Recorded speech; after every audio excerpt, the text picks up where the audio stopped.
বিজয়ের শুভেচ্ছা জানাই। আজকের আমার নিবেদন গর্বের কষ্ট। এই কবিতাটি লিখেছে একটি ছোট্ট মেয়ে, সমৃদ্ধি রায়চৌধুরী। আমার ভাইজি ক্লাস 6-এ পড়ে। কবিতাটি বলি, তারপর ওর সম্বন্ধে বলবো আমি কিছু। মা গো, তোমার আশায় সে সকাল থেকে বসে আছি। ঝড়ের দাপটে ঘরের বেড়াটা ভেঙে গেল। আমি যে বৃষ্টিতে ভিজছি। মা গো, তুমি কখন আসবে? সকাল থেকে বিকেল হয়ে গেল, তোমার আসার কোনো নাম নেই।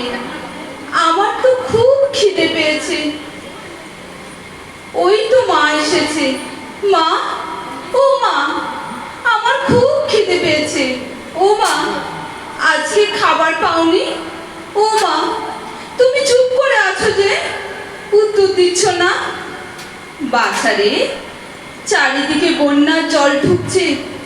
মানুষজন কেউ কোনো ভিক্ষুকের কথা শুনছে না।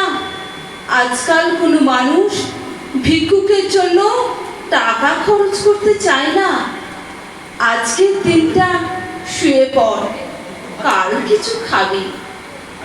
আর আমাদের বেড়াটা যে ভেঙে গেল, সেটার কিছু হবে না, সেটাও কাল ঠিক করে দেব। এখন ওই চাদরটা নিয়ে শুয়ে পড়। মা, তোমাকে একটা কথা বলবো। কি কথা? এইবার পুজোয় আমাকে একটা জামা দেবে?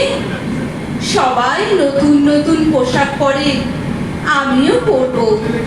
এইবার কিন্তু আমার নতুন পোশাক চাই।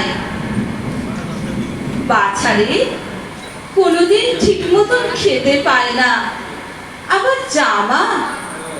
আমাদের কাছে জামা কেনার মতন টাকা কই? এখন খোবা,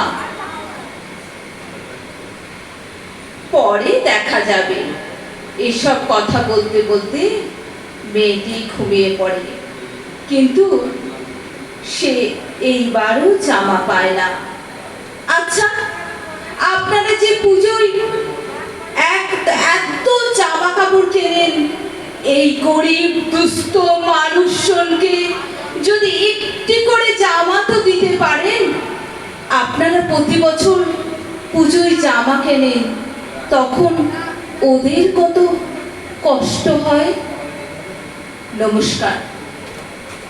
এই ছোট্ট মেয়েটির মনের মধ্যে একটা অনুভব এসেছে যে আমরা যে পুজোয় এত জামা কাপড় পরি, ওরা তো জামা কাপড় পরতে পায় না। ওদেরও তো ইচ্ছা হয়, ওদেরও তো কষ্ট হয়।